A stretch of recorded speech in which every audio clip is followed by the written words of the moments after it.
కార్తీక మాస ప్రారంభం దేంతో అంటే ఆకాశ దీపంతో ప్రారంభం. నిజానికి ఏవి ఆకాశ దీపాలు?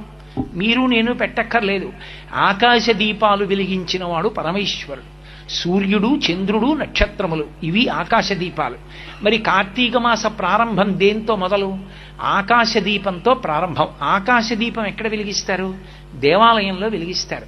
దేవాలయంలో ధ్వజస్తంభానికి తాడు కట్టి ఒక చిన్న పాత్రలో దీపం వెలిగించి గాలికి నిధనం కాకుండా రంధ్రములతో ఏర్పాటు చేసి దాన్ని జాగ్రత్తగా సమంత్రకంగా భగవంతుడి నామాలు చెప్తూ భక్తులందరూ చుట్టూ నిలబడి ఉండగా ఆ దీపాన్ని పైకెత్తుతారు.